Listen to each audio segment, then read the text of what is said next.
Sir, since you're attacking us, can you give us a question? Go ahead. No, Mr. President-elect. Go ahead. President-elect, Go ahead. since you are attacking No, our news not you. organization, Not you. can you give us a chance? Your organization You are is attacking terrible. our news organization. Your organization Can you give us a is chance terrible. to Let's ask go. a question, sir? Go ahead. Sir, can Quiet. you state, Quiet. Mr. President-elect, Go ahead. Can you state She's asking a question. Don't Mr. be rude. President-elect, can you give us a question? Don't be You're rude. attacking us. Can you give us a question? Don't be rude. Can you No, I'm give not us going a to give you a question? question. I'm Can you- not going to give you a Can you question. state categorically? You are fake news. Sir, Go ahead. can you- I think it was disgraceful that the intelligence agencies allowed any information that turned out to be so false and fake out. I think it's a disgrace. And I say that, and that's something that Nazi Germany would have done and did do. I think it's a disgrace. As far as BuzzFeed, which is a failing pile of garbage, writing it, I think they're going to suffer the consequences. They already are. So President Donald Trump, at his first press conference, let rip into the mainstream press, in particular CNN, as he reacted to the CIA's leaking of another MI6 dodgy dossier, calling it all fake news, fake intelligence by something that could have come out of Nazi Germany. Yes, that's right. The President-elect of the United States effectively likened the CIA to being like something out of Nazi Germany, pumping out propaganda in only the agency's own self-interest, which has been the reality for the duration of the spy agency's existence. It's just that to date, not even a senior US politician, let alone the president himself, has ever spoken so candidly of the true nature of the beast that has held an iron grip over the United States, that has subverted democracy for decades by means of time-tested tools for destroying lives of anyone who got in the unelected agency's way. And here are once more some of the key highlights from President Trump's press conference as he reacted to the Nazi Gestapo intelligence agency's leak of the MI6 dodgy dossier, alluding to Russia holding trump cards over President Trump of compromising personal and financial information, including supposed videos of Donald Trump with prostitutes in a hotel room in Moscow. So whilst the world's mainstream media may literally be pissing themselves at the loss of prestige as their fake news reality is exposed, as the likes of CNN are clearly shown to be little more than pawns to be used by the CIA and NSA, propaganda arms of intelligence apparatus that seeks to surveil all and engage in proxy wars across the globe for power and profit. So whilst Obama wept at his goodbye show, the CIA plots to further seize control over the levers of power. For even if Donald Trump is a con man, the point is that the American people elected the con man into office, whilst no one ever elected the CIA thugs who seek power over whole nations. The latest out of the CIA was some claptrap from James Clapper that they were not behind the Trump leak.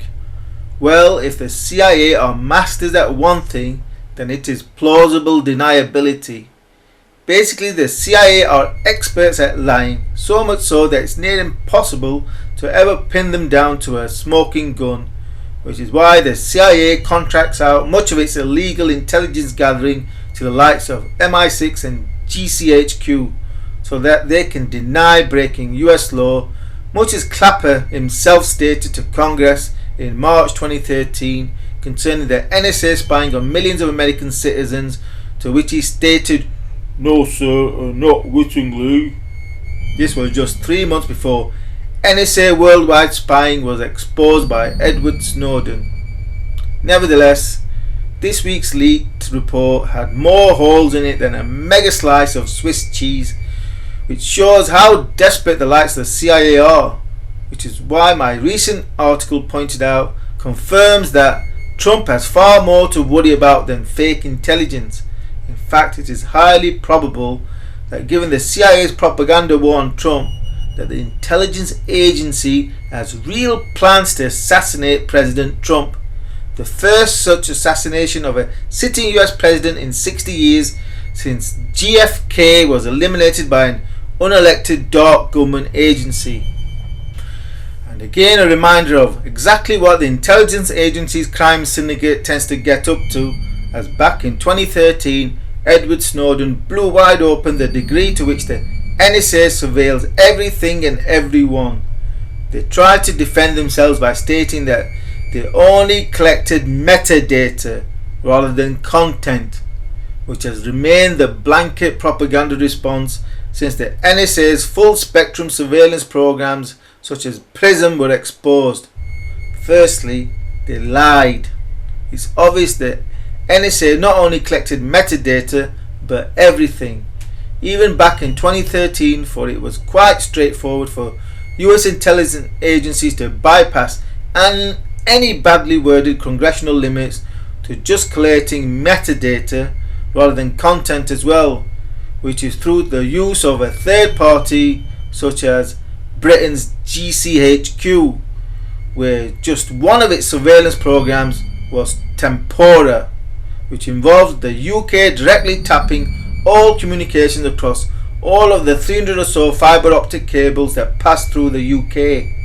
This content is in totality made available to the NSA and in fact all US intelligence agencies and virtually all US intelligence agency contractors, i.e. commercial operations, and thereby the NSA subverts congressional limits by recording metadata whilst at the same time having full total access to content as well via GCHQ and other nation agencies such as that of Canada and Australia.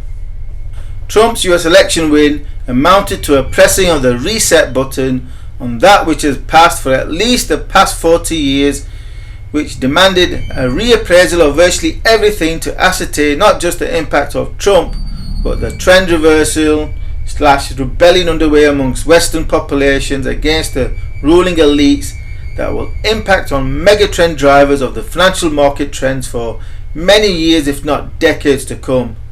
In this respect, my Trump Reset video series seeks to detail the key megatrend geopolitical consequences of the Trump Reset, of why the US under a Trump presidency is trending towards an inevitable war with China, economic, cyber and outright military conflict, something that is deemed to be impossible by most today. My first video in this series was in the immediate aftermath of the US election and explained exactly why Trump won, whilst my second video concerned Trump following the Putin doctrine, one of there being no difference between that which is truth and that which is fiction. So ensure you are subscribed for new videos in this series and for forthcoming financial market and economic detailed trend forecasts.